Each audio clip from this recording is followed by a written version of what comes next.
Right, I now believe we're coming forward with the statement. Minister of State Douglas Alexander. Mr. Speaker, on a point of order, it had been the intention of the Government to make a statement to the House this afternoon, immediately following the scheduled press conference by the US President and the words of our own Prime Minister.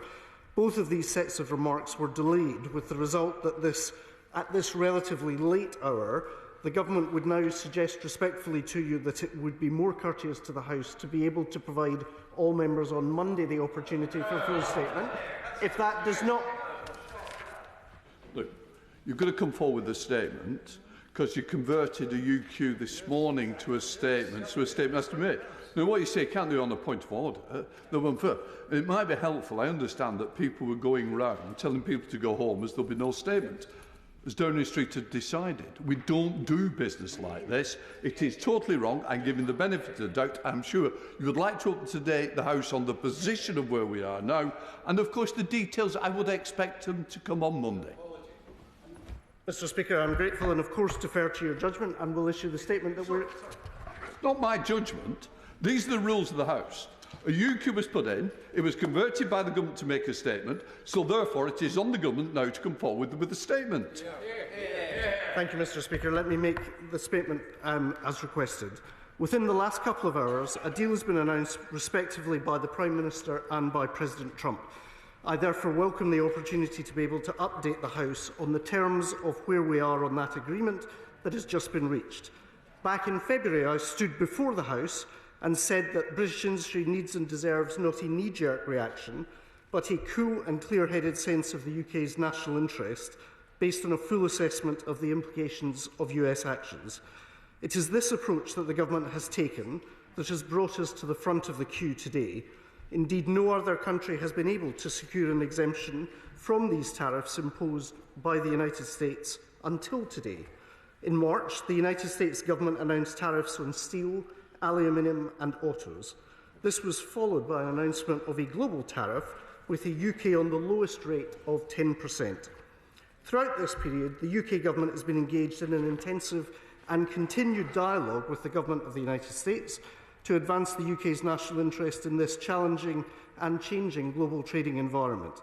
The deal we have agreed is the first step in delivering on the commitment made by my right honourable friend the Prime Minister and President Trump in February to reach an economic deal in our respective national interests. First and foremost, this deal will protect UK jobs while laying the groundwork for increased transatlantic trade and investment. As the Prime Minister has commented within the last hour, it is jobs saved, not jobs done. To that end, I can inform the House that the deal we've secured reductions in the 25% tariffs imposed by the United States on the UK car industry. UK exports to the US will face a lower tariff of 10% for a quota of 100,000 vehicles. This is positive news for iconic British luxury brands such as Aston Martin, Bentley and McLaren. But it's also good news for our country's largest vehicle manufacturer, Jaguar Land Rover, which employs 34,000 employees directly in the UK, with 135,000 further jobs in their wider supply chain. As the SSMT has pointed out, the US is Britain's second largest car export market. A deal like this was desperately needed to support jobs and economic growth on both sides of the Atlantic. Furthermore, this deal also secures the removal of the new tariffs the US imposed on steel and aluminium in March through duty-free quotas. It reinforces our commitment to the steel industry, following our swift action last month to protect British Steel and its 2,500 employees.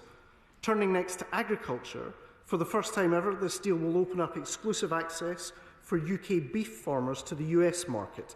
Currently, only a few other countries, like Australia, enjoy such access. This is a major opportunity for British farmers to increase their exports to the world's largest consumer market, helping them to grow their businesses. Let me be clear that the imports of hormone-treated beef or chlorinated chicken will remain illegal. The deal we've signed today will protect British farmers and uphold our high animal welfare and environmental standards. Any agricultural imports coming into the United Kingdom will have to meet our high SPS standards. On economic security, this deal will ensure cooperation on non-market policies from third countries, investment security and export controls. With the United States Government, we will continue to advance the UK's national interest in key sectors where discussions continue, such as pharmaceuticals, semiconductors, critical minerals, copper, lumber and film production. We will seek the best possible deal and outcome for these vital parts of our economy and those working on our critical infrastructure. We've also committed to further negotiations on tariff reductions to enhance the UK-US trading relationship. Without this government's swift action, Mr Speaker, the economic impact of US tariffs would candidly have been extremely severe. Following agreement on the outline of the deal today, there will now be a process of formal negotiations with the US on a binding legal framework. These negotiations aim to deliver an ambitious set of outcomes in areas such as digital trade, tackling non-tariff barriers, agreeing mutual recognition agreements for industrial goods, and an agreement on domestic services regulation, collaborating on economic security and upholding standards in areas such as intellectual property and labour practices. And of course, I can confirm to the House that honourable members will have the chance to scrutinise the deal we agree with the United States Government, as well as legislation implementing that deal. To reiterate what the Prime Minister and the Secretary of State have told this House, we're not seeking to change existing statutory scrutiny processes.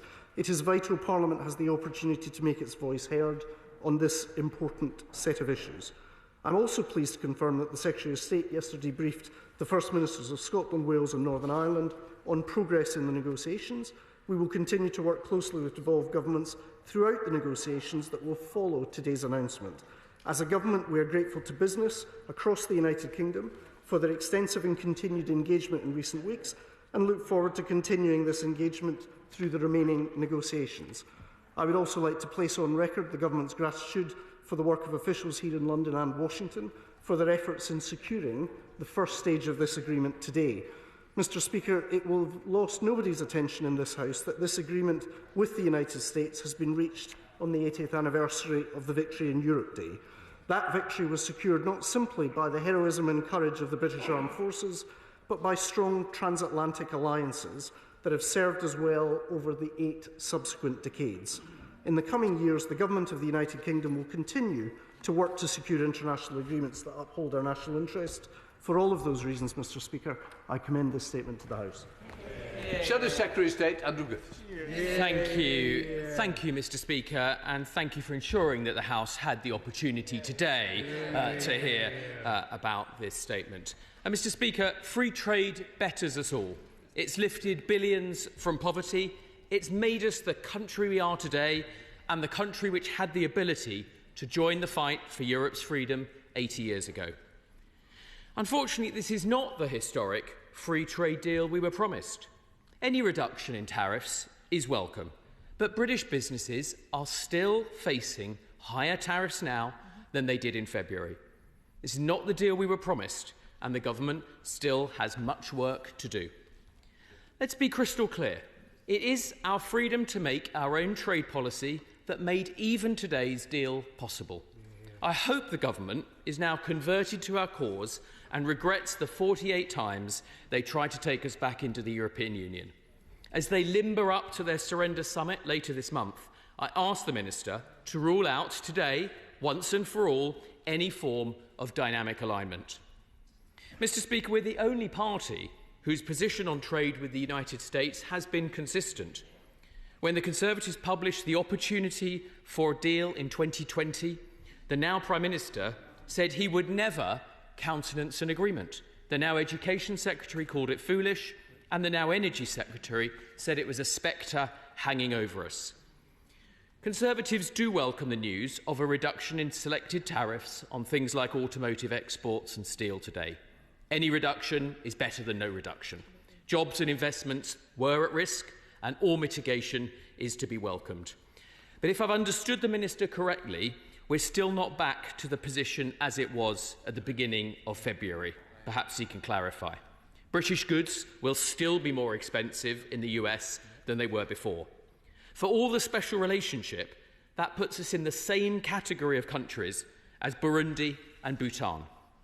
And more than what's in this deal today is what is not. From the little the government has shared, it's clear that the deal doesn't go anything like far enough. It's a Diet Coke deal, not the real thing. It's not the comprehensive free trade agreement that a true plan for growth requires. What about, Mr. Speaker, the film and television industry, who were being threatened earlier this week with a 100% tariff? Can the Minister assure us now that there will be no such imposition? And, Mr. Speaker, what's the price of this deal? Will the Minister set out clearly to this House the trade-offs that have been made? I note that with concern that 2 days on, we've still not had sight of the detail of the UK-India trade deal. Could the Minister confirm when we can expect to see the full detail of both of the deals? And how does, not just words but actions, how does this deal defend our beef, lamb, pork and poultry farmers? Does the deal protect the special status of Northern Ireland? Does it cover British overseas territories?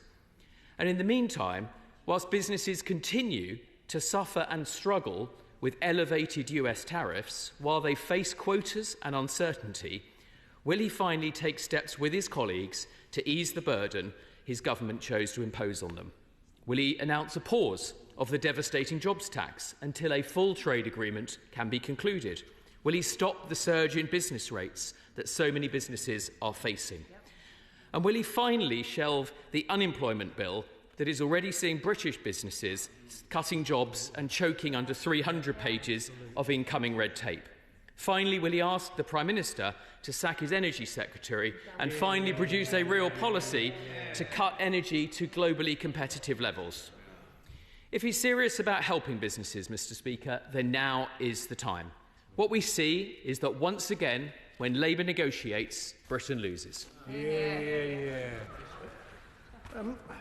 Well, thank you, Mr. Speaker. Where to begin? As I sought to reflect in my statement, as the Prime Minister remarked only a few minutes ago, this is job saved, not job done. But it is significant that two former Conservative Prime Ministers, as I recollect the former member for Henley and the former member for Maidstone, sought and failed to deliver a US trade deal. I think in the same way that former government failed to deliver a deal with India. So important though it is to hear the views of the opposition in relation to trade deals that weren't done, I think it's also important to hear from the government about trade deals that have actually been done. I'm grateful nonetheless that the honourable gentleman found it in himself to actually welcome the tariff reductions that have been achieved. I think in particular at JLR there will be a relief this evening that the calm, cool-headed approach taken by the Prime Minister and by the negotiators has yielded a significant reduction of tariffs to a critical supply chain and a critical British set of exporters. On Brexit, respectfully, this House has debated Brexit innumerable times over the years since 2016. I would simply observe we as a government are more interested in new markets than old arguments. There have been plenty of opportunities to rehearse those old arguments. But I can also assure the House that as we look ahead to the first EU-UK summit due to take place on the 19th of May, having delivered deals with India and indeed with the United States, we're now looking to reset that relationship with our friends, neighbours and partners in the European Union, not least because 3 of our 5 largest trading partners are actually members of the European Union. In relation to a couple of the specific points that were raised on the film industry, we do continue to negotiate on the UK's behalf. The film sector is a key part of the UK's world-class creative industries. Well, the honourable gentleman chuntering from the front bench seems to suggest that we can unilaterally declare the policy of the United States. Negotiations involve 2 parties. That might have been a lesson they could have learned when they failed to secure a US trade deal in the past.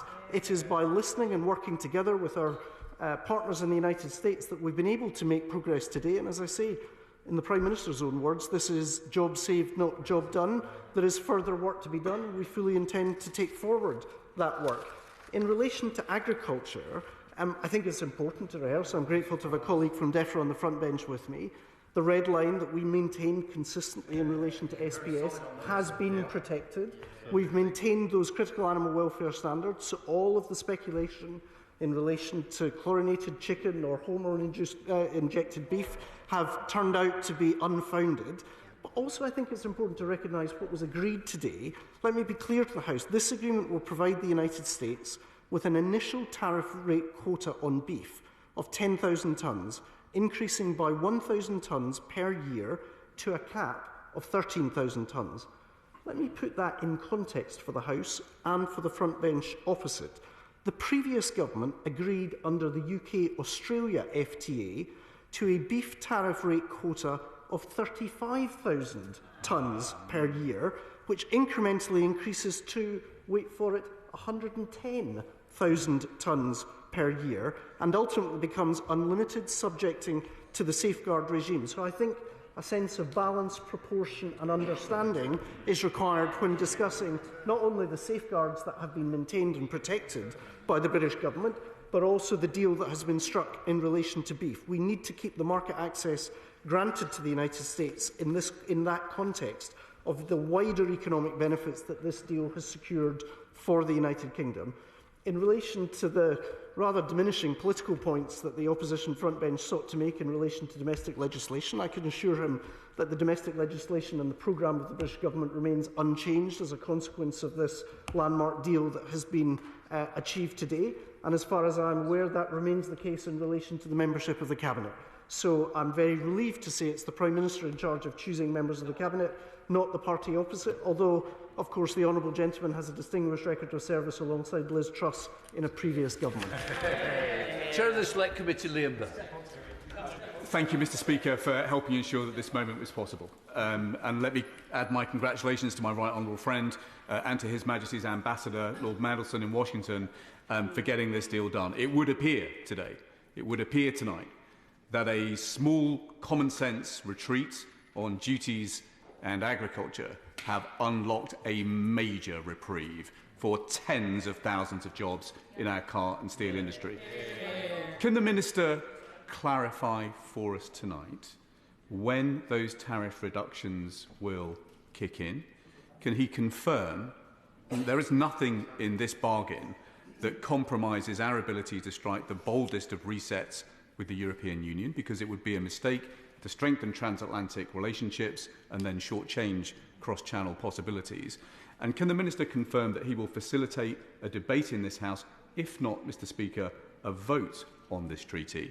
I will recommend to the Select Committee on Tuesday that we commence a full inquiry into this treaty so that we can report back to the House. But I think a vote would help us understand who stands where in standing up and protecting British jobs. Thank you, Mr Speaker. Let me try and address the various points that my right honourable friend made, and let me begin by paying tribute not just to his own long-standing interest in Jaguar Land Rover and the wider West Midlands economy, but the diligent and demanding work that he does in relation to the Select Committee that makes such a major contribution to not just trade policy but business policy here in the United Kingdom. Let me try and clarify the point he asked in relation to the auto industry. The UK exports around 100,000 cars a year to the United States, so this quota will ensure most car manufacturers will now pay the preferential rate. This agreement has removed the 25% tariff the US applied to UK cars on the 2nd of April.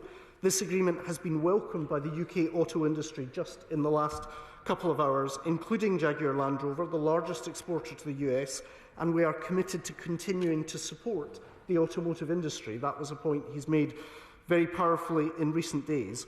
On his second point, I can assure my right honourable friend that notwithstanding the significant progress that we've made, job saved but not yet job done, in relation to the United States, a great deal of work is already continuing in relation to the UK-EU summit that's due to take place on the 19th of May, and he is right to recognise the importance of, if you like, twin-tracking our approach, recognising the salience and significance of the United States as comfortably our largest single trading partner as a country, and recognising the European Union as the largest trading bloc with which we trade about 46% of our trade. In relation to the economic security aspects of this deal, I would also want to pay particular tribute to the work of my right honourable friend. I know it has been an issue of great interest to the Business and Trade Select Committee, and I think he will take a lot of encouragement from what emerges in this agreement today, specifically in relation to export controls, investment security. One might almost think that the negotiators had been reading his Substack. We come to Liberal Democrat spokesperson Steve Darling. Thank you, Mr. Speaker. And sadly, in the last few months, the world has changed massively since Donald Trump has taken up office in the White House. There have been some. We need to reflect on that we have shared values with key countries across the world. We need to look to Canada and stand up to Trump as they have done. We also need to make sure that we build economic relationships with countries such as Canada, Australia and the European Union, all countries that share our values. We need to also ensure that there is scrutiny, and I'm pleased the Minister talks of scrutiny, but make sure that there is a vote on this in this chamber on these proposals. We need to protect the NHS. We need to ensure that we're not selling our farmers down the river. And we need to ensure that there are no cuts. To the taxes around the high-tech industry that the US may be pushing for. So, will the Minister address the matter of a vote on this chamber? That would be extremely helpful. And also, Donald Trump tends to be a weather vane. He could come back for more. And I fear for our pharmaceutical industry. What assurances can you give to them? Mr. Speaker, can I thank the honourable gentleman for his questions in relation to the case he makes for not simply seeing trade as a bilateral issue but also as a multilateral issue. I think there's a broad consensus across the House, and we continue to work with friends and partners in a range of different fora, including the CPTPP, working with our friends and colleagues in the European Union, as well as the work that we've taken forward in relation to the United States today. In relation to his specific question of the scrutiny of trade within this House, I can echo the point that the Prime Minister made, I understand, here in the Commons only a few days ago, in confirming that we're not anticipating any change in relation to the process of scrutiny for trade matters in the House. And on the two substantive political points that were raised, firstly, it is worth the House recognising that in relation to the digital services tax, there is no change to the United Kingdom's digital services tax as a consequence of the agreement that has been reached today. And secondly, I know that there has been widespread concern, not just on the Liberal Democrat benches, but right across the House, in relation to measures tackling the evil of online harm. Again, there has been no change as a consequence of the agreement that we've reached with the United States today. Can I just say, thank the Minister, he came forward with a statement. The Table Office hasn't received a copy of his statement, and I'm just wondering where the statement is and when we will see copies. I don't know whether it can be handed in and we can get it printed for members. Here we go on with Dame Meg Hillier. Thank you very much, Mr. Speaker, and can I add my congratulations to the Secretary of State, the team at the Department and our team of officials under Lord Mandelson in Washington. This is a major step forward in the short time, and how long trade agreements normally take. This is an impressive step. However, we also know that President Trump has made rattling sounds about tariffs on the film industry, as has already been mentioned. The creatives and technical businesses in my constituency that contribute to our film industry are obviously nervous about this. And can I just ask the Minister if he can reassure us that he's putting his full shoulder to the wheel on this issue, as well as not just resting on his laurels on the triumphs achieved so far? Mr. Speaker, firstly, on your point, I apologise again for the statement not being available. As was very clear from my initial remarks, there was some confusion within government as to the best way to proceed, but I will hope that through my officials we will provide it to you as a matter of immediacy. We are completely understanding. The government decided it was making a statement. There was no possibility of anything else. The House was suspended. We had to recall the House. We can't leave it in limbo forever. So the point was, there was a statement coming. Now, thankfully you made a statement. Hopefully we can get that statement to everyone. What I was bothered about is that we were in danger of sending people home saying there was no statement. That was never, ever the case. And I am disappointed that members were advised to leave this building 30 minutes ago claiming there was no statement. Minister. Speaker, the responsibility was ours, and for that I apologise, but I will hope through my officials we will be able to furnish the House with the statement that's requested. In relation to the question that has just been asked, I can assure you that it is not my personal style or the departmental habit to rest on laurels.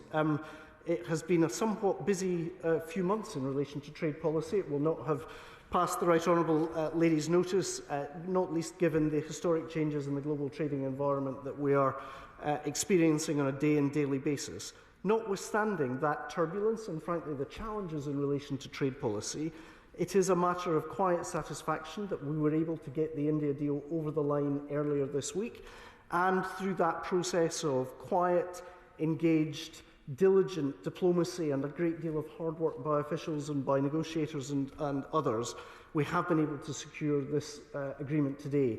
But I can assure the Honourable Lady that the work goes on.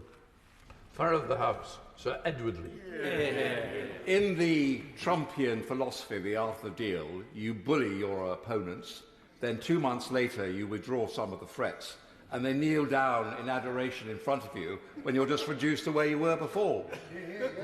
And that's where we are. We're celebrating the end of the Second World War. Before the Second World War, you could walk from Lincoln to Grimsby across derelict farms. So I want a real assurance from the Minister that he's going to protect our beef farmers, because this is a start of an attack by America on our beef farmers. Well, Mr. Speaker, as so often in the past, the Government will always act in the national interest in protecting Britain's farmers and secure our food security, and I would rehearse the numbers that I shared. If he is concerned in terms of the volume of access to the UK market, respectfully, that might be a question he could direct to his own front bench, given that under the UK-Australia FTA, the beef tariff quota of 35,000 tonnes a year was agreed, which increased to 110,000 tonnes after 10 years. In contrast, what has been agreed with the United States today will provide the United States with an initial tariff quota on beef of 10,000 tonnes, rising by 1,000 tonnes a year to a cap of 13,000 tonnes. In relation to his observations on the art of the deal, there's a great deal of commentary on the art of the deal in pretty much every newspaper at the moment. My compass tends to be The Art of War by Sun Tzu rather than The Art of the Deal. Sun Tzu, as the Honourable Gentleman, I'm sure is a learned and wise individual will be aware, said tactics without strategy is simply the noise before defeat. I would observe that in the 8 years since Brexit, the previous government did not publish a trade strategy. Dhesi. Thank you very much, Mr. Speaker. Like buses, you wait ages, years, for a trade deal with a major global trading partner, and then two come along all at once within a week. It's a major vote of confidence for the position of Great Britain on the global stage. It seems a bit déjà vu, but I want to commend again the Minister, the Labour government, and in particular the Prime Minister for the calm and collected manner in which they have consolidated this agreement, where others, by the way, have failed for years. But can the Minister confirm that while markets are up and tariffs are significantly down because of the announcement of the agreement today, how exactly will this UK-US trade deal benefit my Slough constituents and lead to economic growth and jobs? So, Mr. Speaker, can I thank my honourable friend for his questions. As a former Secretary of State for Transport, I'm always very nervous as to whether buses turn up or not. But I appreciate the analogy that has been drawn. It has been a busy week for the Government and for the Department of Business and Trade. But it's right to recognise that by happy coincidence, we've seen both the India deal and the US deal be agreed within a couple of days. But what preceded those couple of days is many months of quiet work and diplomacy. And that's why I think he's entirely right to recognise the personal contribution that the Prime Minister has made to these agreements, both of them with Prime Minister Modi and now with President Trump. I have to say, after the clown show that we had witnessed in recent years, the kind of cavalcade of chaos that we saw under previous governments, when I saw that image of the Prime Minister sitting alongside President Trump in the Oval Office a couple of months back, I felt what I judged was a very widespread sentiment amongst the British public, which was a sense of relief that we had a serious man in what are undoubtedly serious times. The serious man, the serious Prime Minister, has engaged in serious diplomacy to get to this agreement today, and as he recognised, with the reduction in tariffs that have been secured, not least in relation to the auto industry and the supply chain that stretches to many parts of the United Kingdom, there will be significant benefits for the United Kingdom as a result. Sir Julian. Mr. Speaker, I welcome this deal, and the politics and detail aside, I think it is worth acknowledging that the Prime Minister's strategy towards the US, low-key diplomacy, mediation-led over the past few months, has led the United Kingdom to the front of the queue. I'd also add, in addition to Peter Mandelson, Varun Chandra, civil servants and others, and our thanks for them getting us to this position. What practical support can the Minister provide in terms of assistance to business and farmers in North Yorkshire to take advantage of this deal? So, Mr Speaker, firstly let me pay tribute to the right honourable gentleman. I noticed his, I'm not sure if one calls it a tweet or X, earlier this afternoon, which reflected the statement that he's just made to the House, which I thought spoke to a wisdom, maturity and experience in recognising the work that the British Government's done, and I genuinely appreciate the graciousness with which he made that public observation even before he's done so in the Chamber today.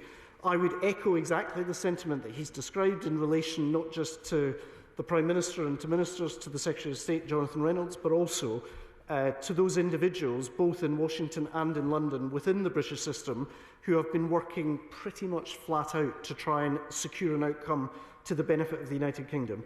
In relation to the opportunities for British farmers, he's absolutely right to recognise that far from some of the concerns that we've heard from the front bench, there are actually significant opportunities for the UK given the reciprocal character of the agreement that was reached today.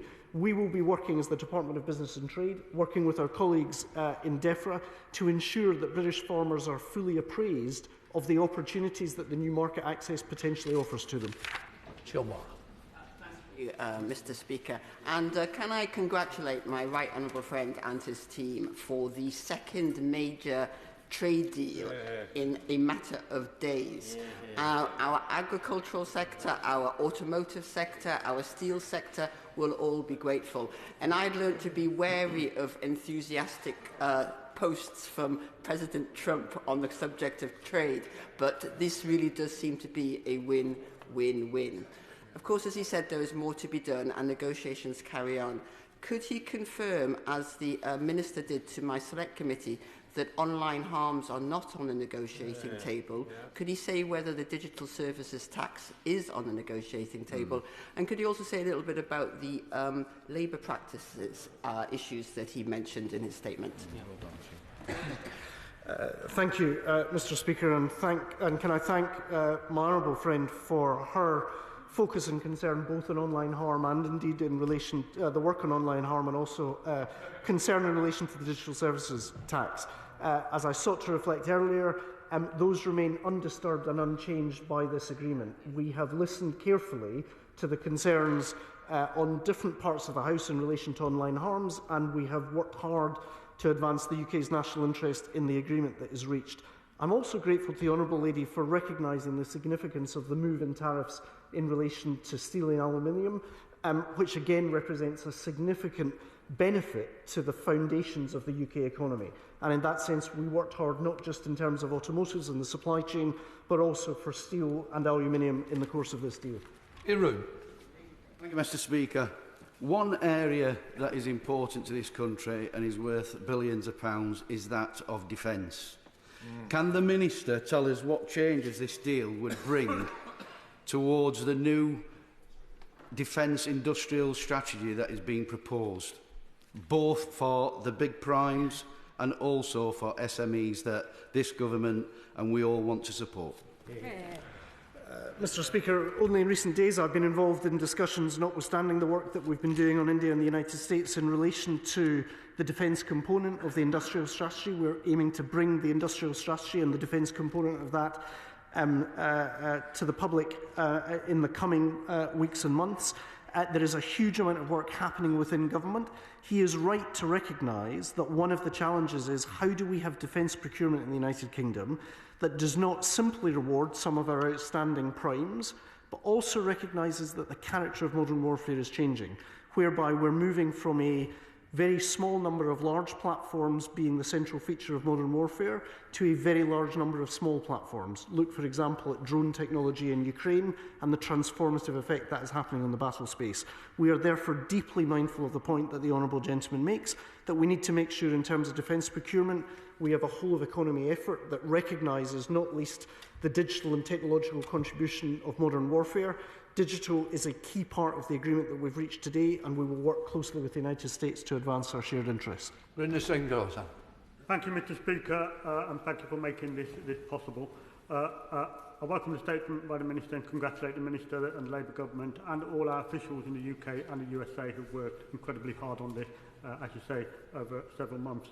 I said in the debate in the India free trade deal earlier this week, this is in contrast to the abject failure of the party opposite, who didn't deliver any deal at all. Yesterday, the West Midlands Mayor, Richard Parker, published a report prepared by Steve Rigby of the Rigby Group, which detailed a hit of £6.2 billion to the West Midlands GDP from US automotive tariffs. They also said a deal within 45 days is absolutely essential, and an imperfect deal is better than a delayed deal. So does the Minister agree that this deal is a total vindication of the Prime Minister's approach to work with our partners in a spirit of cooperation in the USA and in Europe to deliver a deal that will benefit the whole of the UK? Thank you, Mr. Speaker. Let me first of all pay tribute to my honourable friend for his tireless efforts in promoting the economic development and opportunities of his own constituency.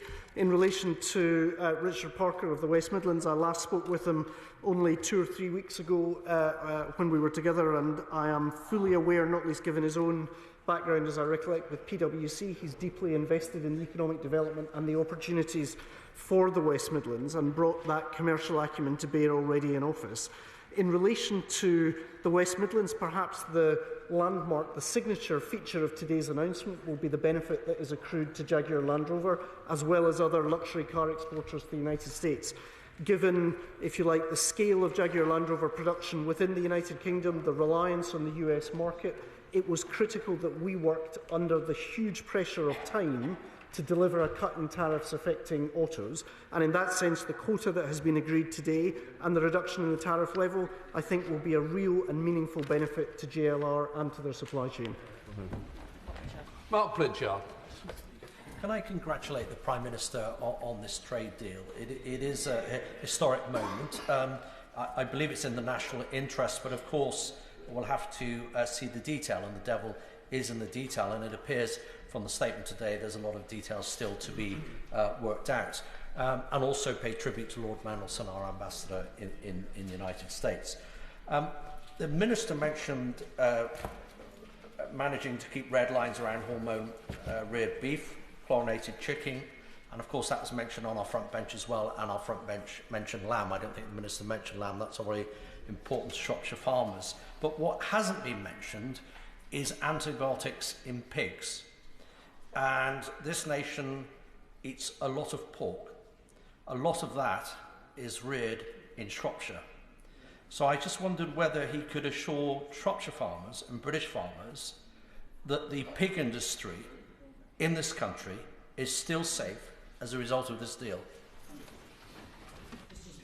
Give the honourable gentleman the assurance he's seeking. The SPS arrangements, as I sought, were an absolute red line for the United Kingdom.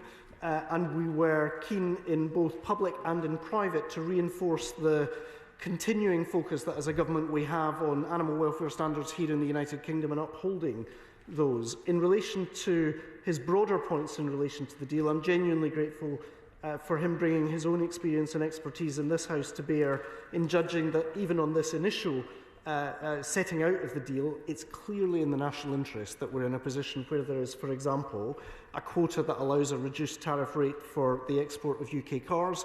We would otherwise have been looking at very serious consequences for major British manufacturers, and I'm grateful to him for his generous words. I'll also make sure that Lord Mandelson, as I'm now obliged to call him, is made aware of his generous tributes. He's never averse to receiving compliments. Phil Brittle. Oh, no, you're bothering? No. Yeah, Phil Brittle. Thank you, Mr. Speaker, and I commend the Minister for his statement today and wish to put on record my thanks to him, the Prime Minister, and our excellent trade negotiators. He's talked a lot about tariffs so far, but I wonder whether perhaps he could talk about those non-tariff trade barriers and non-quota trade barriers between further economic development between the United Kingdom and the United States, and where we go forwards as part of the ongoing negotiations.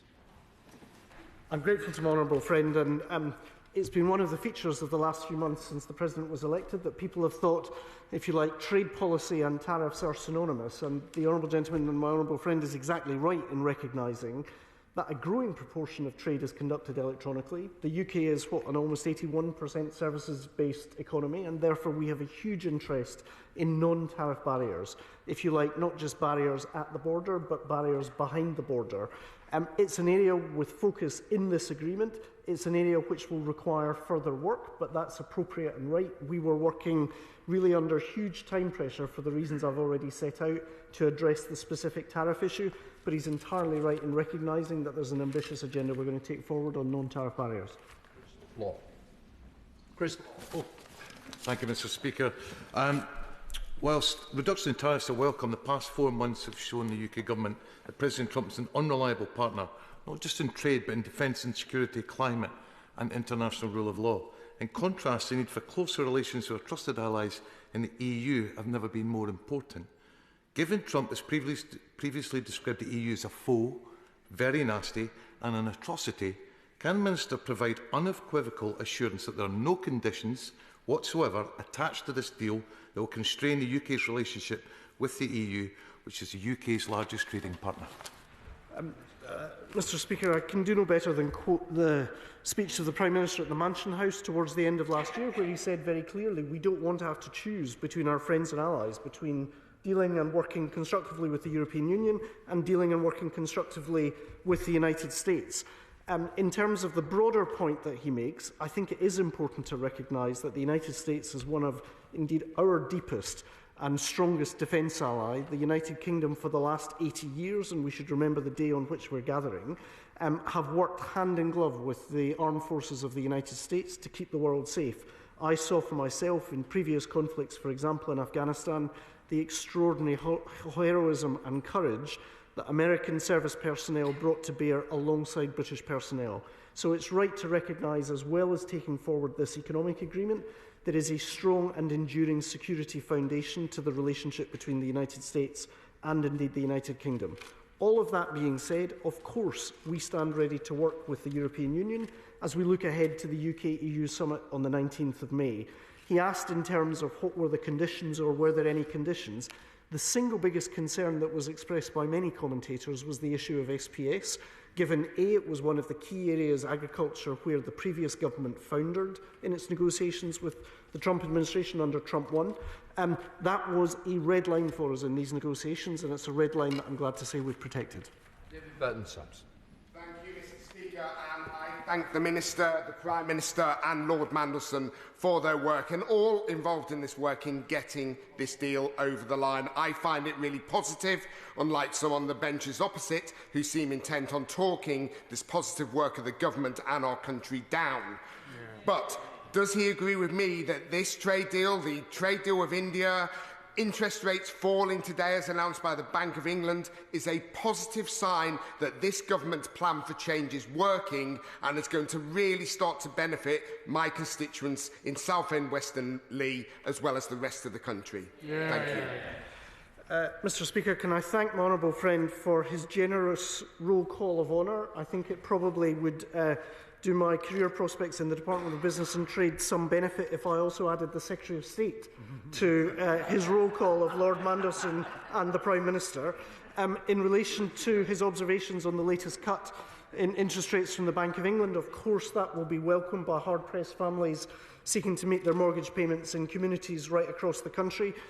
I said earlier that the Prime Minister had commented on today's US agreement that it was job saved, not job done. I would say that the work goes on in relation to sorting out both the fiscal mess that we inherited and raising the trend rate of growth, but I'm glad to say that both the US deal today and the cut in interest rates that we've seen will be welcomed, I hope, in all parts of the House and the country. Yeah. Alistair Griffith. Thank you, Mr. Speaker.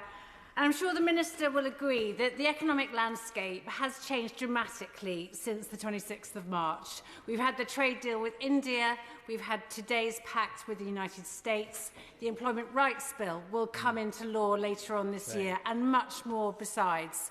So in the interest of transparency to this House and indeed to the country, will he request a summer forecast update from the OBR that incorporates all of the latest updates and let us know what the public finance impacts will be?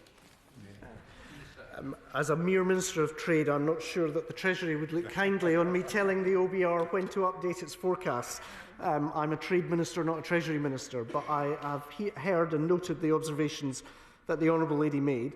But in relation to her broader observation that the economic landscape has changed, she's entirely right. And it's right to recognise that many of the promises that were made in the past about us seeing major trading blocs bringing barriers down has actually been set aside in recent months and years, where we're seeing major trading blocs putting barriers up. That's why today's deal is so significant.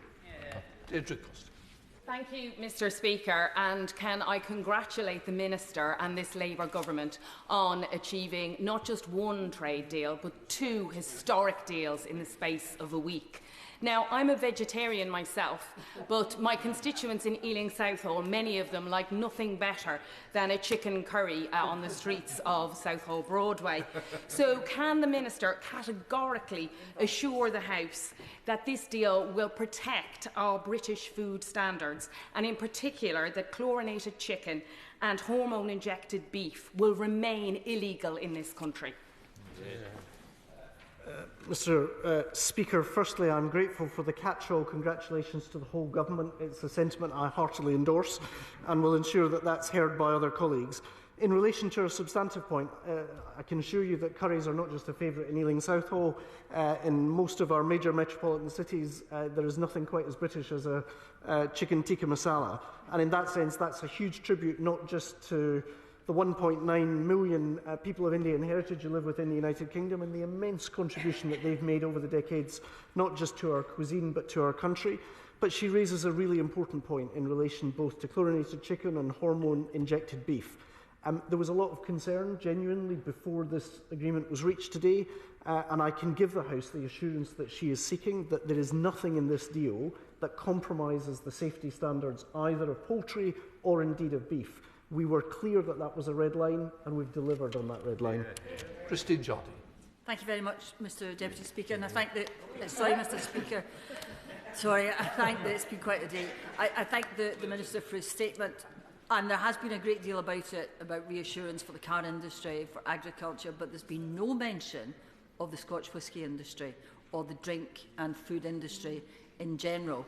And in Edinburgh, as in much of Scotland, that is a huge concern. So I wonder if he can tell us if we should expect something next week with the detail, or if, in fact, there are assurances he can give us at the moment. So, Mr. Speaker, she's entirely right to raise the importance of the Scotch whisky industry, and I say that both as a member with a constituency interest. I have the Glenkinchie constituency in East Lothian, which I'm delighted to say the Chancellor of the Exchequer visited this week, in light of the deal that was struck with India. So it's right to recognise that in relation to this deal today with the United States, there is further work and further negotiations that are going to continue, not least in relation to some of the broader sectors that are not covered by today's agreement. But it's also right to recognise in this week of all weeks the extraordinary significance of the Indian trade deal that was struck for the Scotch Whisky Association. Don't take my word for it. Look for the words of the Chief Executive of the Scotch Whisky Association, who described in glowing terms both the significance of the Indian market, the precipitate decline in the tariffs that we've secured in that deal. We have more to do, but broadly this has been recognised as a very significant and positive week, not just for Scottish whisky, but also for Scottish salmon, and I'm delighted to say for Iron Brew, which will also benefit from access to the Indian market. Mr. Speaker, so I'm grateful for you for calling me. Mr. Speaker, in the Vatican, in the last hour, the Cardinals have elected a new Pope, and we wish the new Holy Father well. We give thanks for the life of Pope Francis, and of course send our best wishes to the Catholic community in Newcastle and up and down our United Kingdom. I welcome the Minister's statement, and I welcome confirmation that he's given several times to colleagues that the imports of hormone-treated beef and chlorinated chicken will remain illegal under this deal. That is good news and important for my farmers in Newcastle and farmers up and down the country. But can I ask the Minister to expand a little bit further on what exact engagement took place with farmers and their representatives before this deal was agreed, and what support will be provided to farmers post this deal being agreed, because that's important for my farmers in Newcastle and up and down the country too. Mr Speaker, I fully appreciate the observations that my honourable friend made. I was unaware on arriving in the chamber that a successor to Pope Francis, who is greatly grieved and missed by all sides of this House, has now been announced. And of course we wish the new pontiff well in the spiritual leadership that that role will require, and I say that as a proud Presbyterian and member of the Church of Scotland. In relation to his broader point about engagement with the farmers, I also have a farming constituency. I was on a farm in East Lothian only last Friday, hearing directly from farmers the impact of the kind of market challenges that are being faced by farmers, not just here but internationally. Through our colleagues in the Department for Agriculture, a lot of engagement happens on a regular basis with the farmers. The Department for Agriculture naturally and appropriately were involved in the cross-Whitehall processes that led us to the negotiators being able to agree the agreement that's been reached today, and I fully anticipate that there will be further opportunities for dialogue with farmers in the future. Robin Moore. Thank you very much, Mr Speaker. And it seems to me, as part of this deal, we've had huge amounts of tariffs put on the United Kingdom, and then we've had a trade deal to reduce those tariffs. It's had positive impacts on some industries and potentially negative on another. So today's announcement of a UK-US trade deal has raised more questions than it has answers. On one side, we have US officials hailing this deal as dramatically increasing access to the UK agricultural market, a phase which I'm sure will bring alarm bells ringing for many. And on the other hand, we have the UK government claiming it's balanced and it's a fair agreement. So first, could I ask the Minister to categorically confirm that no reductions to UK food standards, environmental protections, which hasn't been mentioned yet, and animal welfare rules has been conceded as part of this agreement? And second, Mr Speaker, what is the true impact of the tariff arrangements on British farmers and growers? We've heard vague claims of reciprocal access, but has the government conducted any economic impact assessment of what this means for UK farmers and their practices and their opportunities going forward? Thank you, Mr Speaker. As I listened carefully to the honourable gentleman's comments, he did at one point in his early question talk about a trade deal to reduce tariffs. That's exactly the deal that we have sought to secure and have secured today. And while he's right to recognise that there are continuing challenges, not just for the United Kingdom, but for many countries in relation to the challenge of protectionism and higher rates of tariffs, today does represent significant progress on the terms in which I've described. I can assure him in relation to animal welfare and food standards that everything I've said in relation to SPS stands. We made that a red line. We're very clear and we're unwilling to compromise on it. And in relation to the reciprocity that I described in relation to the opportunities for beef farmers, I can assure him there's nothing vague about that.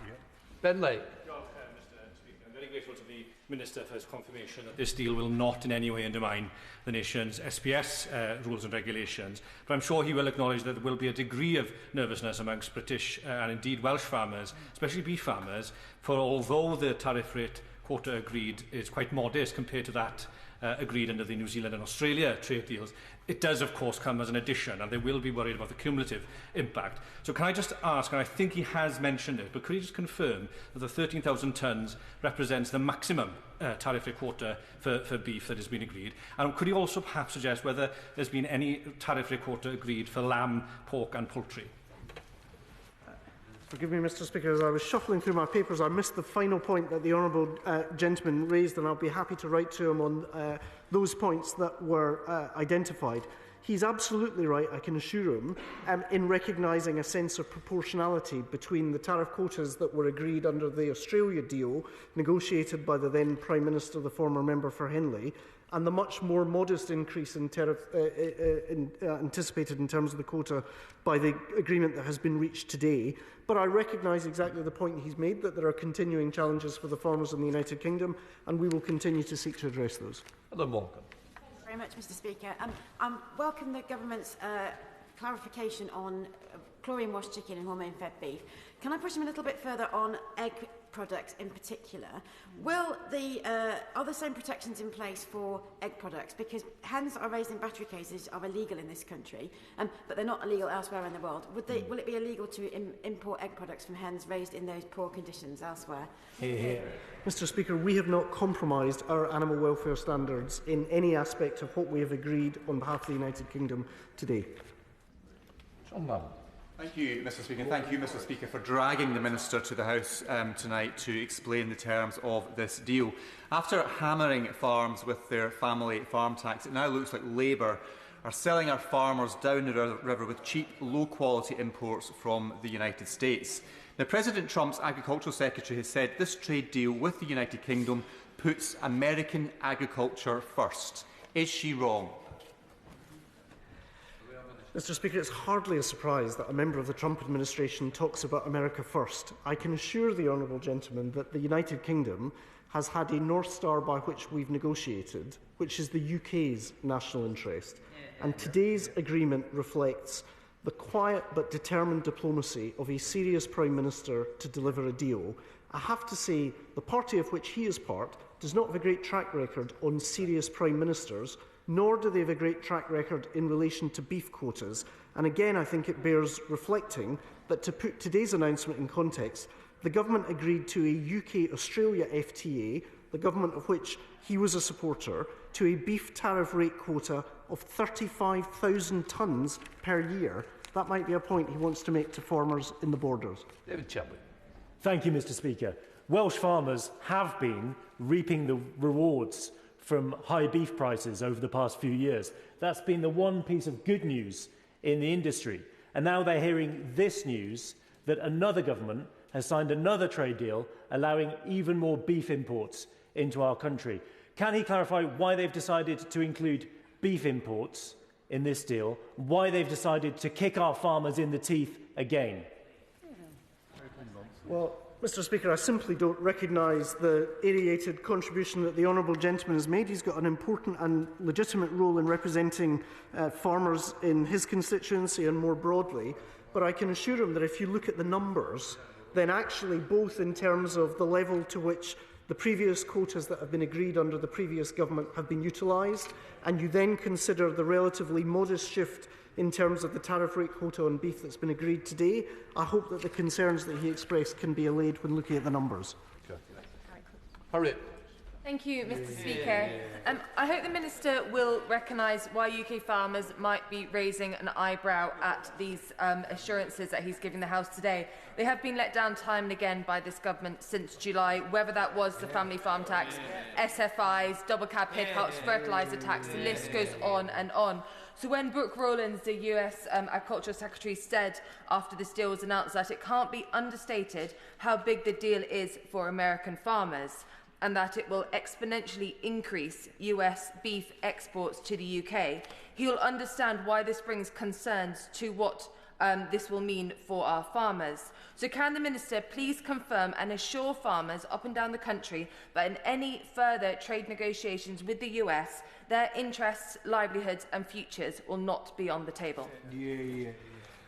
Mr Speaker, it would be remiss of me to start my answer to the Honourable Lady with anything other than humbled congratulations for her time in the London Marathon.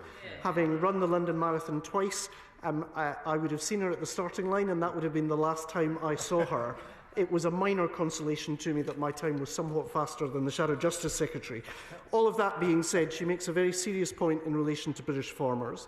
And I can assure her that the interests of British farmers, of rural Britain and of the wider agricultural sector is a constant feature of our thinking in government. Sir Ridley. Mr Speaker, despite the reassurances from the Minister today, many farmers in Glastonbury and Somerton will be feeling really anxious about being thrown under a bus yet again with this trade deal, especially after the past trade deals with the former Conservative government agreed with Australia and New Zealand that undermined British farmers and food standards. So can the Minister give a cast-iron guarantee that this deal with the US will not undermine British farmers? And can he tell me what measures he will be putting in place to ensure that low-quality, low-welfare products do not enter into the UK? Reiterate the points that I sought to make earlier, that imports of hormone-treated beef or chlorinated chicken will remain illegal. The deal we've signed today will protect British farmers and uphold our high standards of welfare and environmental standards. Any agricultural imports coming into the United Kingdom will have to meet our high and continuing SPS standards. I can put it no more clearly than that. Damien Hines. I'm grateful to you, Mr Speaker. East Hampshire farmers will be relieved to hear what the Minister has said about food standards, including on hormone-treated beef and chlorinated chicken after all else that has happened to them in the last period. Obviously, we will have to see the detail and see what else is in the agreement. But can I ask him about the online safety aspect? And he said already that there was no change to the digital services tax and there was no rowing back on the online safety regulatory regime. Can he also confirm that no commitments have been made that would curtail the freedom of this House in any further changes that this House may seek to make in that area?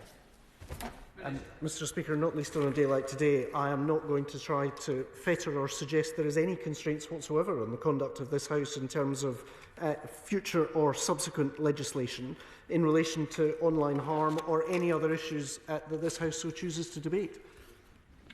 Can I just say, I never want to be put in this position again. And can I just remind people, we ought to think before we send people home to tell them whether there won't be a statement. I think it was bad. The Church Select Committee complained to him because he was told to go away. We shouldn't be doing this, please. We need to work together, this House. This House should be respected. I will stand up for the backbenchers. Please, never put me in this position.